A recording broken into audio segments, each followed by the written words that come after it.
the show. Wait, Leslie Rob said what? What? Leslie Rob said what? What she said? What? Leslie Rob said what?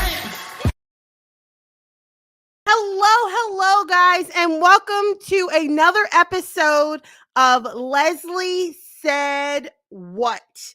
Okay, guys, like tonight is going to be an amazing topic with an amazing guest speaker. You guys are going to be mind blown with the research that she compiled to come up with her new book, She Deserves Better. It's a book about raising girls to resist toxic teachings on sex, self, and speaking up. Guys, this is going to be a good one.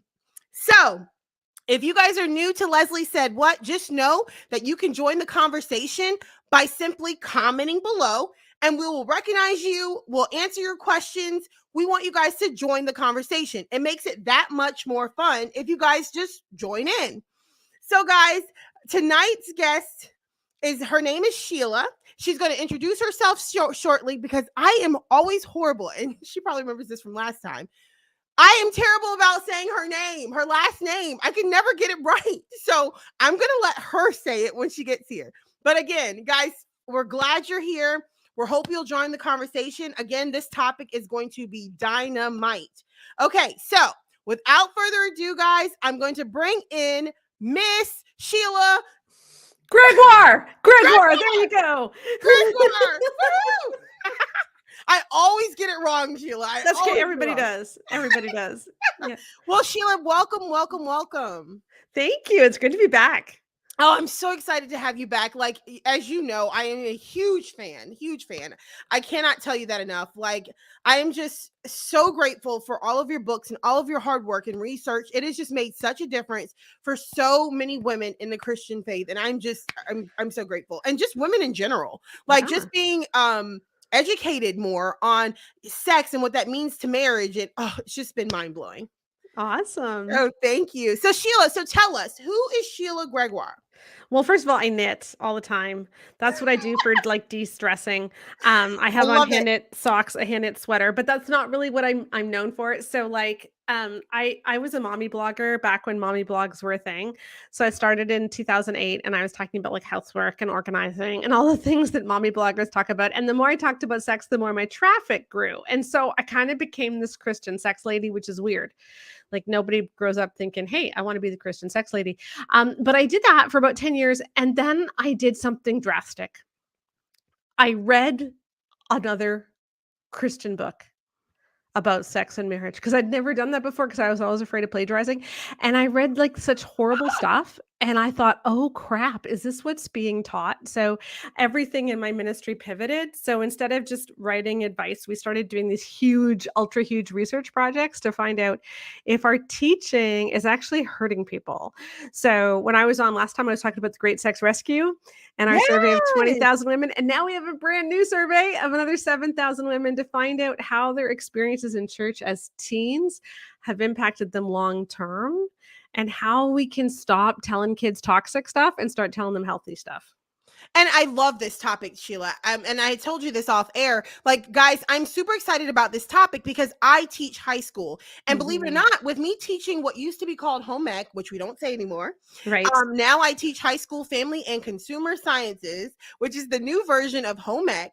And in teaching that, I mostly teach girls, and a lot of that encompasses sex ed. So I'm super excited to discuss this with you so that me being a Christian and a teacher in today's public school system, just a better way to handle things and a better way to have those conversations and to talk to my students in that way, especially when I'm teaching sex ed. So this is going to be amazing. So let's just dive right in. So how does this book build upon your first book, The Great Sex Rescue?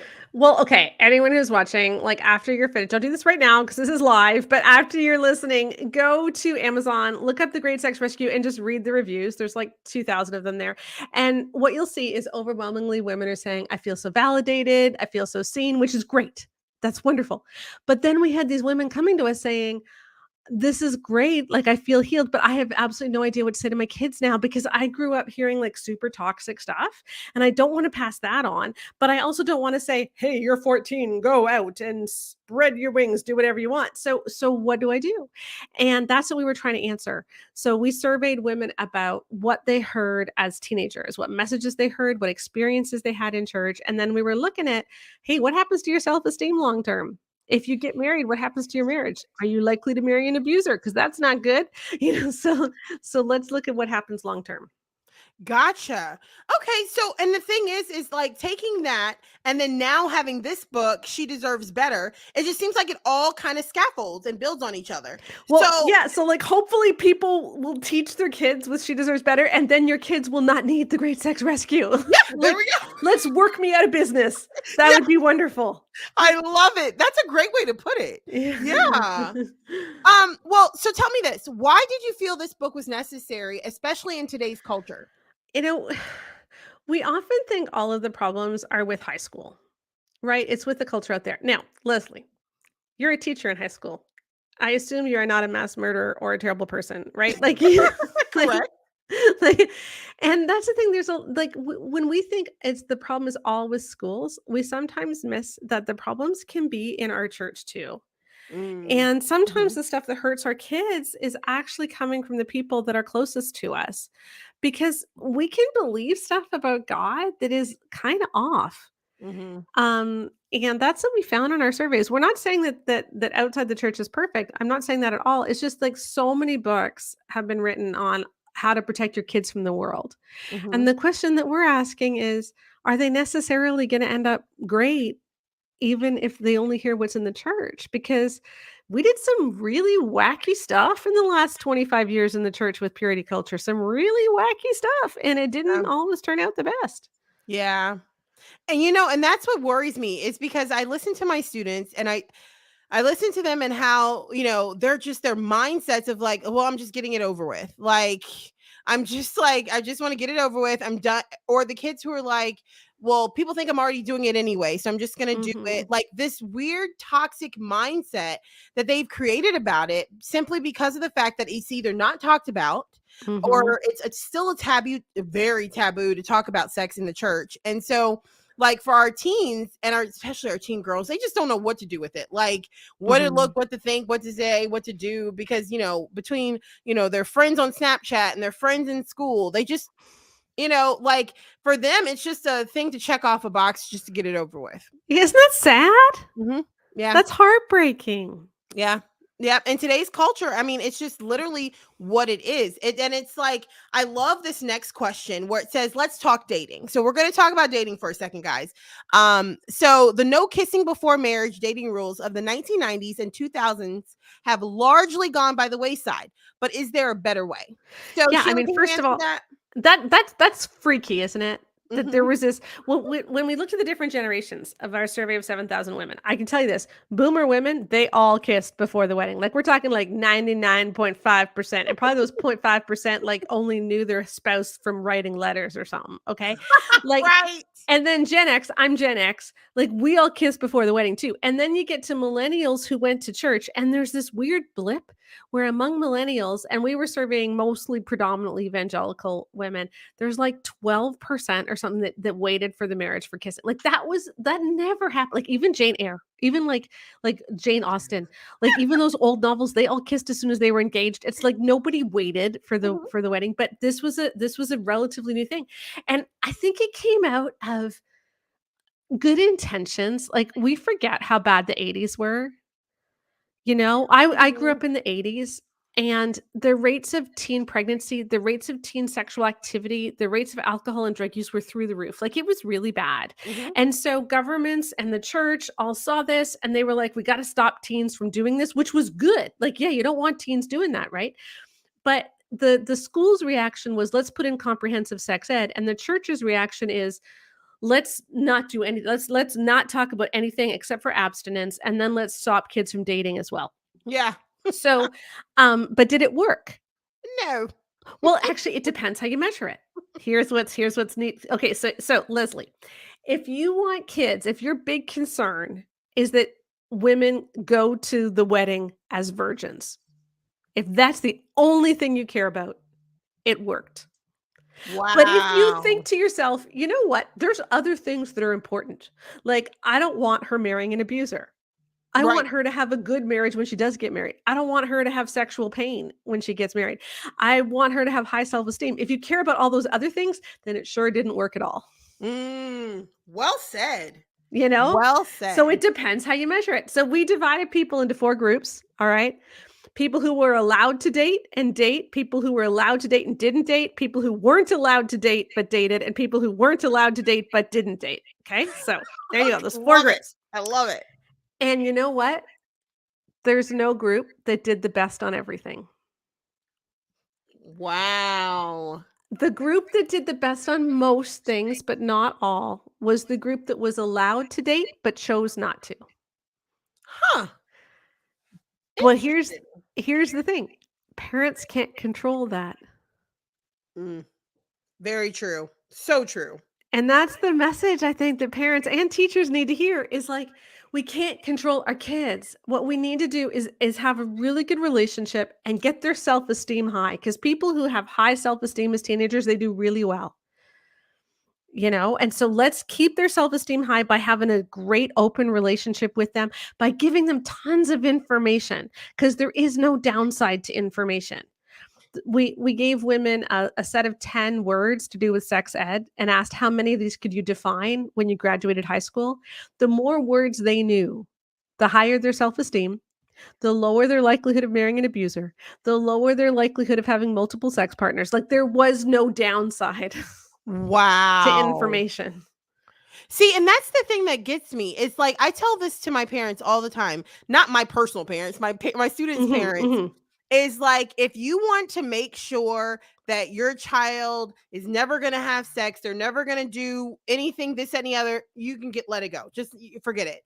But if the goal is to, like you said, I tell parents to make the goal to have a relationship with your kid. Well, they know that they can come to you, they can talk to you, that like you said, that open line of communication is there, because then that child will come, most likely, they will be more likely to come to their parent and discuss things and then have a healthier approach to it.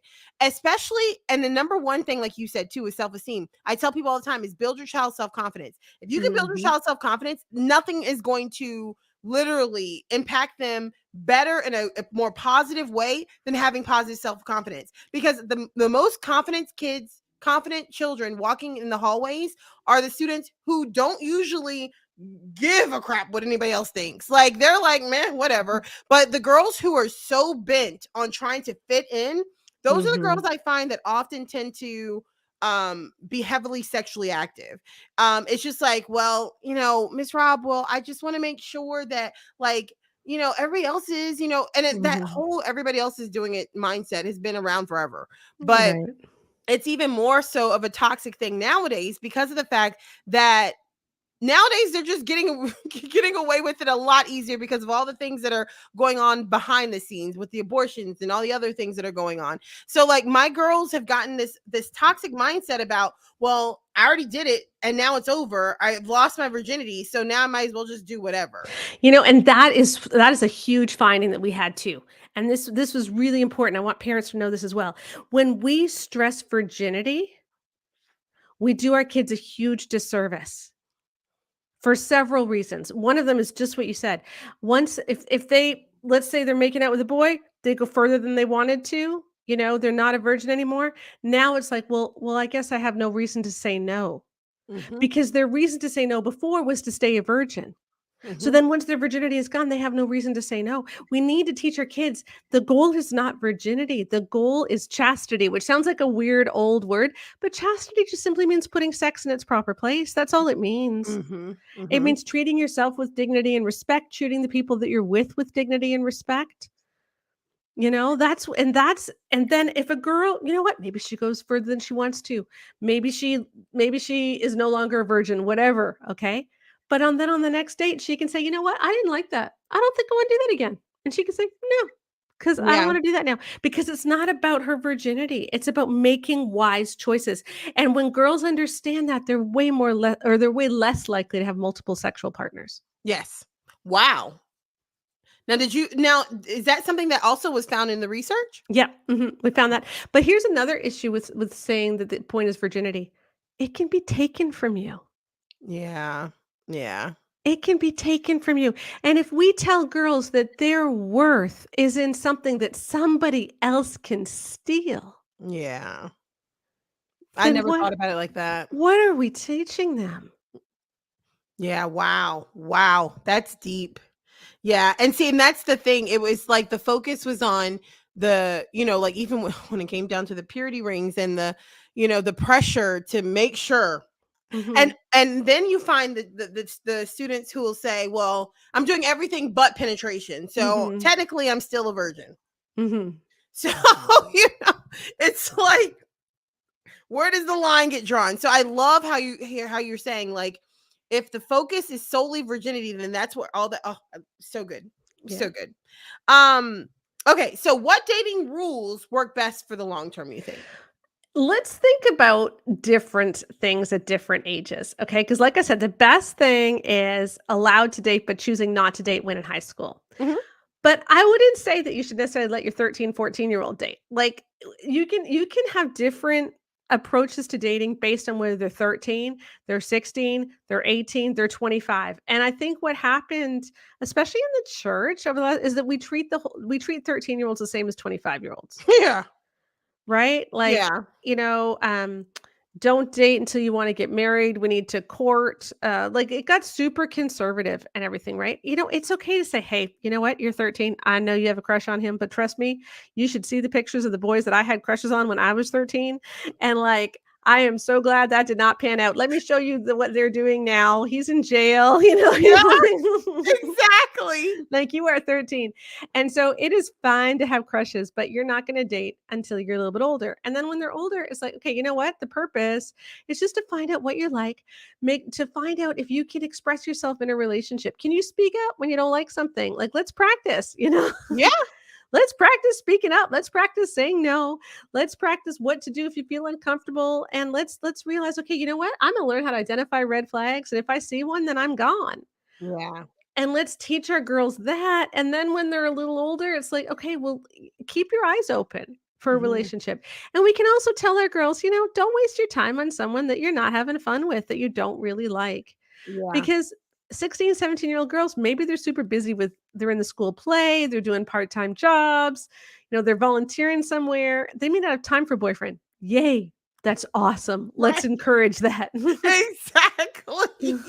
Exactly. My one of my students is always like, "Miss Rob, I don't understand why everybody's so pressed about having a boyfriend." She's like, "It's a lot of work." Mhm.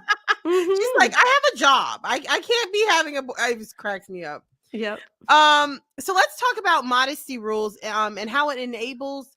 Okay, so talk about how modesty rules enable predatory behavior among teen boys and even grown men towards our daughters. What's a better way to talk about clothing choices, especially in high school today? Because nowadays, like the shirts and stuff and things like that, but the thing is I think that what this is talking about is the approach of it's their fault type of thing. Like Yes. yeah, Yeah, like, you know what? Schools should have dress codes.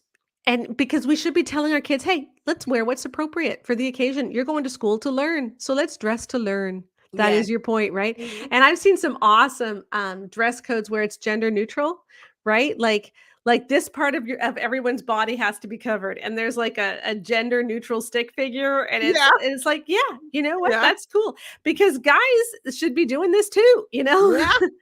So, for sure. And I think we can talk to our kids about dressing what's appropriate for the occasion.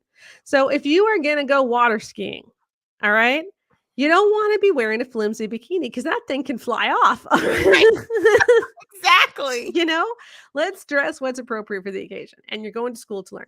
But the big problem that we've often had is that in both school and church, modesty rules have been phrased in terms of the boys need to be able to concentrate. And Mm, y'all know that boys are visual in a way that girls will never understand, and boys can't help but lust if you're dressed like you're trying to incite it, and that's just not good. And we actually measured what happens when girls believe that. And when girls believe those two messages, they are 68% more likely to marry an abuser, when they grow up. Wow. They're 52% more likely to experience sexual pain or vaginismus, which is a sexual pain disorder. They're 30% less likely to have good self-esteem. Like, it's bad. Wow. Yeah, but think about it. Okay, boys can't help but lust. Boys are visual in a way that you'll never understand. What do those things tell you? They tell you that boys are incapable of treating you like a whole person. Which is absolutely insane. I Like, know. it's ridiculous. Boys, but it tells girls the world is not safe for you. And so then Yeah. when she is with a guy who treats her terribly and who lusts after everybody and is addicted to porn, she's going to think it's not that he has a problem. It's not that he's a bad guy. He's just a guy. Because this is what I've been told all Mm. guys are like. Yeah, this is what guys do. It's the dog side of the man is what I always was taught. Exactly. Yeah, it's ridiculous. Oh, we have a comment. So, somebody said agreed. Yes. Well, we're glad you agree. Yeah. So Oh yeah. So let me just have let me give you an example, okay, about predatory behavior. So yeah. we looked at a curriculum that was big in the church called Secret Keeper Girl. And it was for 8 to 12-year-old girls, and moms were supposed to work through this with them to help them discover their inner beauty and figure out modesty. It was crazy, but it was this big event that was across North America. It sold hundreds of thousands of copies, okay? Oh wow. And it had this modesty checklist. And one of the things was raise and praise. So you have to be able to raise your arms. And if your belly shows when your arms raised, that's bad. And here's how she described it. Okay. She said, bellies are intoxicating. Oh, good grief. And then she had this conversation that moms are supposed to have with their daughters. Like, do you know what intoxicating means? It's like when you're drunk and you're out of control. And God made our bodies to make men intoxicated. But you're only supposed to intoxicate one man, your future husband. So you need to cover up so you don't intoxicate others. So she literally told girls as young as 8 that the sight of their belly causes an adult man to be out of control. Good grief. That's insane. Yeah. I remember bits and pieces from as you were talking. I remember bits and pieces of it, but I never did the full thing at all. But it's like, wait, what? I know. And that's the thing. Why didn't nobody say that, Leslie? Why did nobody say, holy cow, what are we doing? Yeah. Yeah. It's mind-blowing to me, this stuff, especially like even for those of you guys who weren't here the last time that Sheila was here, when you had said how even with the Great Sex Rescue in that book, just like the mindset of like what was it? Oh my goodness, I lost my train of thought. I hate when that happens. How when it comes to the books that we grew up with, like I Kiss, the Dating Goodbye and all those different books like that, where it was like the emphasis was always placed on the female, get your head in the game. Oh, when it comes to marriage and stuff like that. So like this toxic mindset where it's all still male focus is just mind blowing to me when it comes to sex. Like it's all male. Yep. I know. Yeah. There was another one that we measured. The idea that boys have a hard time stopping in a makeout situation. And so it's a girl's responsibility to stop the makeout progression. That was another big one. And that also had really negative effects because again, if you think that boys can't help it and boys can't stop because their sex drive is too big, then what you're really saying is that boys can't not rape you.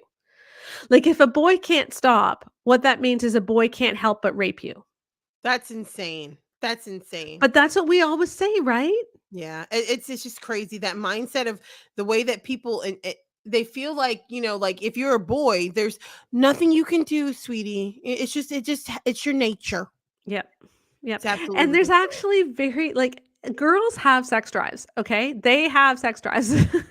And teenage girls can have a hard time stopping too. Like teenage girls can want to keep going, okay? So we need to start saying to both girls and guys, it is not okay to push someone's boundaries. Whether Yeah. you're a girl or a guy. It is not acceptable to push someone's boundaries because girls can push boys' boundaries too. Oh yeah, for sure. And we need to tell people, if you are in a relationship with someone who pushes your boundaries and who doesn't honor where you've said no, then that is a red flag. This relationship is not safe. No, yeah, for 110%. Yeah. It's absolutely insane. Like, and that's again, it comes back to self-esteem and self-confidence. If you believe your worth is enough to say, hey, pump your brakes, whatever, get me out of this situation, then you're going to have enough self-confidence within yourself to do that. Yep. Yep. So there is a part where it says, with the downfall of purity culture, there's concern that the pendulum will swing in the other direction. Where does your research say it should land when it comes to what we teach teens about sex? Yeah, so purity culture is a funny term because it sounds like what I'm critiquing is the idea that you shouldn't have sex outside of marriage. But purity culture was like this cultural movement that came through around 1995, lasted till around 2015, but it's still there in large cases, where it wasn't just about saving sex for marriage. It was all these dating rules too, but it was also the idea that a girl's worth could be defined by whether or not she has sex. So her virginity defines her faith, and she's responsible for making sure he doesn't sin. So it's all this other stuff. Mm-hmm. We need to get rid of all those trappings. But our research and multiple other studies have also shown, hey, you know what? Teens not having sex is largely a good idea. So, Yeah. you know, and we should be telling kids, hey, like, this is what I want for you. And this is what I Mm-hmm. think God wants for you too. Sex is intended to be something sacred. I'd really love it if you wait for marriage. Ultimately, that's going to be your choice. And I understand that. You are your own person. But here's why I would like you to wait for marriage. Yeah. So that it can be something which really bonds you. And if you have sex so early in a relationship, you can think you're a lot closer than you actually are. And you Yeah. can think, oh, I am so in love with this guy, when really it's just that you have good chemistry. And when you're married, you might find out I don't actually like him. So working on other parts of your relationship is so much better. And sex can be really personal, and it can hurt when you break up afterwards. It can. And I want Yeah. to say, as much as possible, I want to save you that heartache. And of course, I don't want you pregnant or getting STDs. So you can talk about these things.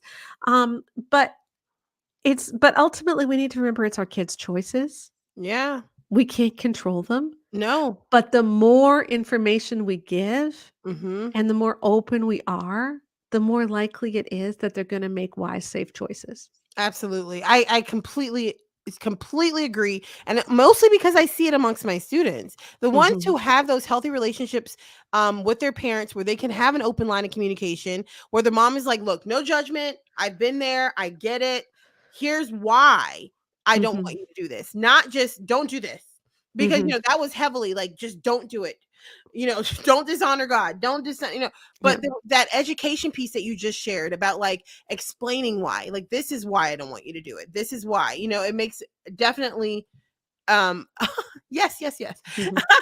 It makes a definite difference amongst Mhm. especially when it comes to the teenagers. And again, like I said, I see it in my classroom, and that's the best part about it, is I try to be there for my students in a way that sometimes their parents just aren't in a position to be in, I guess. So Mhm. in teaching sex ed, a lot of the times, like, it's a sensitive topic. So I see amongst even myself, if I don't have that relationship form with them where they feel comfortable enough to share and ask questions, you sever that whole opportunity to meet them where they are right there. Yep. So I totally get what you're saying. You're killing it.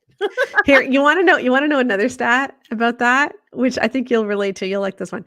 So, we found something which is highly correlated with low self-esteem long term and marrying an abuser, and it's feeling embarrassed of your period as a teenager. So when girls feel a lot of shame about their period, when they feel like they can't talk to their mom and they can't talk to friends about their period, and it has to be something that's totally private, way more likely to have low self-esteem and marry an abuser. And it's not that, like, not being able to talk about your period makes you marry an abuser. It's the fact that you feel like there's something fundamentally wrong with my body. Wow. Like Wow. I feel a lot of shame about myself. Mm-hmm.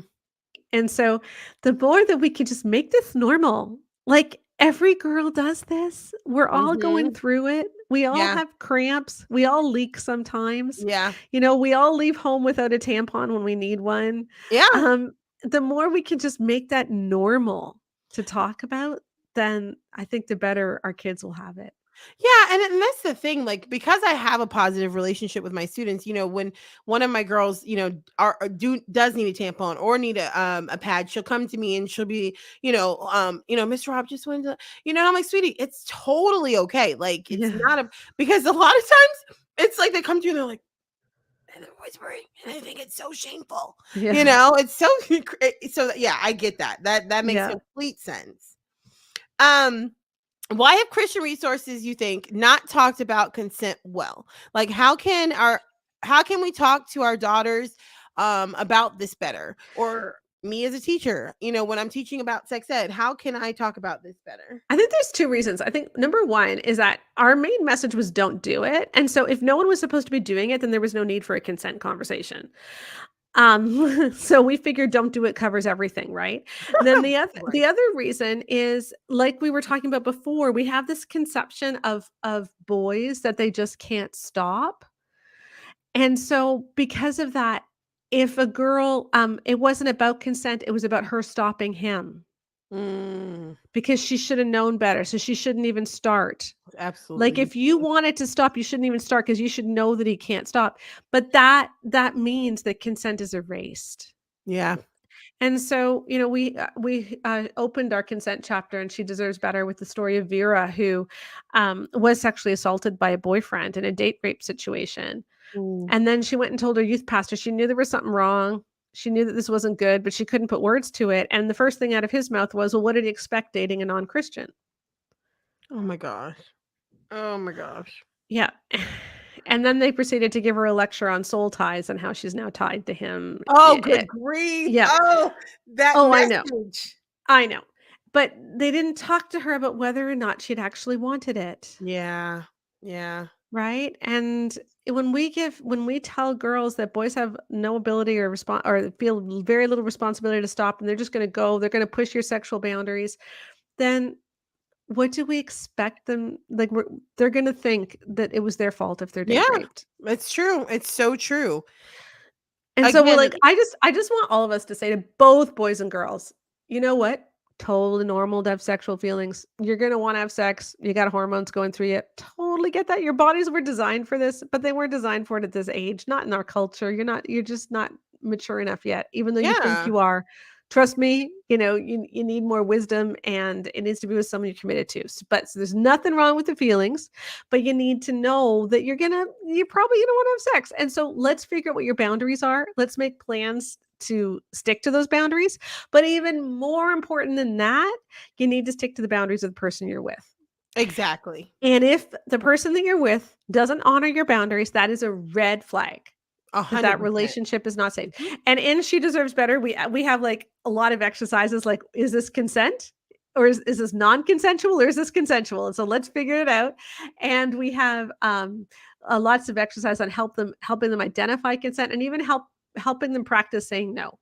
I love it. I love it. And that's the thing. Like, all of this is like it comes down to me. It's like you said, coming down to that communication piece, that self-esteem piece, and then literally educating.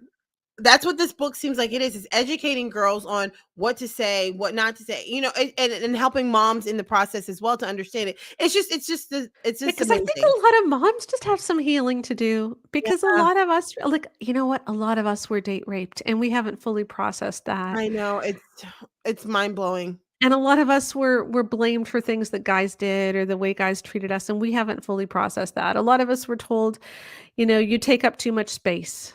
You need to make yourself smaller." And we haven't totally processed that. And if we haven't processed it, how are we gonna help our girls navigate it? So, Yeah. you know, hopefully this will help women process their own teenage lives too. I hope so. I mean, because this book is just it's so essential and so timely. Like, it's perfect for this time frame that we're living in. Last question. I promise I'm not going to hold you much longer. You looked at how a lot of these teachings impacted girls' self-esteem in high school and as adults, but is self-esteem a good measure? And aren't we supposed to be base our worth in Christ? Yeah, you know what? The funniest thing, we had 1,000 people in our launch team for this, which was awesome. So it was a private Facebook group. Everyone's talking about the book. And this was a concept that people really had trouble with, because in church they were always taught self-esteem is bad. You need to think of others better than yourselves. But Mm, like you were saying, Leslie, the girls who have confidence, they're the girls who say, it doesn't matter what you think. yeah, I'm like good with whatever. myself. That's what we want for our girls. It's self-esteem doesn't mean that you think I am the most important person in the world. Self-esteem simply means that you think I matter. Yeah. I matter. And I matter because God loves me. I matter because He has a plan for me. But I am not going to let what other people think of me derail me because I matter. And Yes. I matter just as much as anyone else. Like Jesus told us that we are supposed to love others as we love ourselves, Mm-hmm. which means we need to love ourselves. We Yeah. need to value ourselves. If your daughter doesn't value herself, if she doesn't love herself, she's going to let others walk all over her. And I see it every day. Yeah. And the thing is that what scares me most is the parents who are like, "Oh, no, trust me, my daughter, she's fine." I'm like, "But if you only knew, she's like a completely different person at school." Well, also Like, often the way we define fine is a girl who's compliant. ooh, that'll preach. Yeah, like a girl Yeah. who's quiet, doesn't speak up. The girl is really easy to raise. We think she's Mm, the one who's fine. But I'll tell you, one of the most important things that teachers and parents can do is encourage kids to disagree with them. Because if your child can disagree with you and can voice that in a respectful way, yes, and it doesn't mean you have to go along with what they say, but if they feel free to say, "Mom, I don't agree," yeah. if they can say that to you, then they'll be able to stand up for themselves when they're in a toxic workplace, when they're in a toxic friend group at school, when they're in a toxic relationship. But if they can't express it with you, how do you Mm. expect them to express it with anyone else? Oh, so true. So true. Oh my goodness, so good. We have one comment and that I think goes perfectly right here. We also need to be good examples for these teens. Being the right kind of model influences more than words. Mhm. And that's what I mean, like, oh, so many of us, our most formative, the most formative experiences we have are often as teenagers, and that's where a lot of our shame comes from. And for so many of us, it's hard to even confront what we went through, and when we haven't fully processed it, then when our kids start to go through similar things, we're gonna try to shut down conversations or we're gonna try to control them, and Hmm. that's not healthy, so we've gotta look at ourselves too.